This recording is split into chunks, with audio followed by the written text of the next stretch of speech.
Hello, എല്ലാവർക്കും നമസ്കാരം കേട്ടോ. ലാമിക്കുട്ടൻ്റെ ചാനലിലേക്ക് എല്ലാവർക്കും സ്വാഗതം.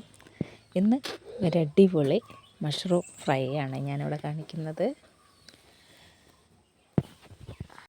സത്യത്തിൽ ഇത് മാസങ്ങൾക്ക് മുന്നേ ഞാൻ മഷ്റൂം ഫ്രൈ ഉണ്ടാക്കിയ സമയത്ത് വീഡിയോ എടുത്ത് വെച്ചതായിരുന്നു. സ്വാഭാവികമായിട്ടും എഡിറ്റ് ചെയ്യാനുള്ള മടി കാരണം അത് ഫോണിൽ അങ്ങനെ കിടന്നു. ഇപ്പം എന്തായാലും അപ്ലോഡ് ചെയ്യാമെന്ന് വിചാരിച്ചു. അപ്പം ആദ്യം തന്നെ അതിനകത്തേക്ക് നമുക്ക് ഇൻഗ്രീഡിയൻസ് ഉള്ളിയും തക്കാളിയും പച്ചമുളകും എടുത്തിട്ടുണ്ട്. അത് നന്നായിട്ട് കട്ട് ചെയ്തിട്ട് മാറ്റി വെക്കാം. പിന്നെ ഒരു പാന് ചൂടായി കഴിഞ്ഞാൽ ഇതിനകത്തേക്ക് എണ്ണ ഒഴിച്ചിട്ട് എണ്ണ ചൂടാകുമ്പോൾ ഇഞ്ചി വെളുത്തുള്ളി കട്ട് ചെയ്തിട്ട് ചോപ്പ് ചെയ്തിട്ടോ എങ്ങനെ വെച്ചാൽ അതിട്ടൊന്ന് വഴറ്റിയതിന് ശേഷം പച്ചമുളക് കറിവേപ്പില അതും കൂടി ഇട്ടിട്ട് ഒന്ന് മൂപ്പിച്ചെടുക്കാം. ശേഷം അതിനകത്തേക്ക് നമ്മുടെ ഈ ഉള്ളിയും തക്കാളിയും നമ്മൾ നേരത്തെ അരിഞ്ഞു വെച്ചതൊക്കെ അതിനകത്തേക്ക് ഇട്ട് കുറച്ച് ഉപ്പും കൂടെ ഇട്ട് ആവശ്യത്തിന് ഉപ്പും കൂടെ ഇട്ടിട്ട് നന്നായിട്ട് വഴറ്റിയെടുക്കണം കേട്ടോ. നമ്മുടെ ഈ തക്കാളി ഉള്ളിയൊക്കെ വഴണ്ടി വരുന്ന സമയം കൊണ്ട് നമുക്ക് മഷ്റൂമൊക്കെ നന്നായിട്ട് ക്ലീൻ ചെയ്ത് റെഡിയാക്കി വെക്കാം.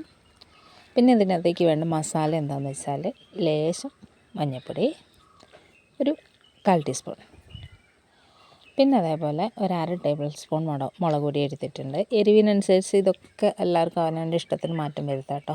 പിന്നെ അതേപോലെ 1/2 ടേബിൾ സ്പൂൺ മഞ്ഞൾപ്പൊടി, ലേശം ചിക്കൻ മസാലയും കൂടെ ഇതിനകത്തേക്ക് ആഡ് ചെയ്യുന്നുണ്ട് കേട്ടോ.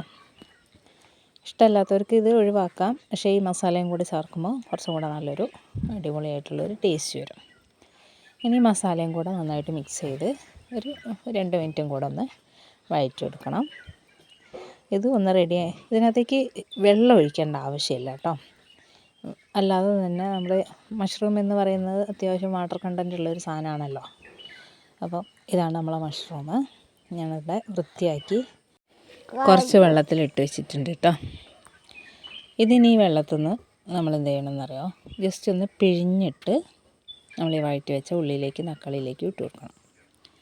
വാട്ടർ കണ്ടൻറ്റ് ഓൾറെഡി ഉള്ളത് കൊണ്ട് തന്നെ നമ്മളത് വെള്ളം ഒഴിക്കാതെ തന്നെ എന്താവും, അത് ശരിക്കും വെന്ത് വരും. അതിനകത്തുനിന്ന് ഇങ്ങനെ വെള്ളം ഇറങ്ങിയിട്ട് അതിനകത്തുള്ള വെള്ളം മതി അത് വേവാൻ വേണ്ടിയിട്ട്. നന്നായിട്ടൊന്ന് ഇളക്കി കൊടുക്കണം. ഇനി ഒരു 2 മിനിറ്റ്, ഒരു 2-3 മിനിറ്റ് അതൊന്ന് അടച്ച് വെച്ചിട്ട് നന്നായിട്ടൊന്ന് വെന്ത് കിട്ടിയാൽ ഇതാ നമ്മുടെ അടിപൊളി മഷ്റൂം ഫ്രൈ ഇവിടെ റെഡി ആയിട്ടുണ്ട്. ബീഫും ചിക്കനും എല്ലാം തോറ്റു പോകുന്ന അടിപൊളി ടേസ്റ്റാണ് ഇത്. ശരിക്കും നമ്മുടെ ഈ ചിപ്പിക്കൂൺ എന്ന് പറയുന്ന സംഭവമാണ്. പിന്നെ നമ്മുടെ ശരിക്കും നാടൻ കൂണില്ലേ, അതിൻ്റെ അതേ ടേസ്റ്റാണ് കേട്ടോ. വേറെ പ്രത്യേകിച്ച് ടേസ്റ്റ് വ്യത്യാസമൊന്നുമില്ല. അപ്പോൾ ഇതാണ് അടിപൊളി കൂൺ ഫ്രൈ ഇവിടെ റെഡി ആയിട്ടുണ്ട്.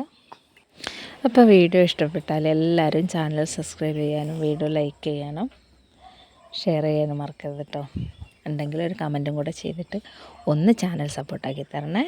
അപ്പോൾ അടുത്ത വീഡിയോയിൽ വീണ്ടും കാണാം. ടാറ്റാ.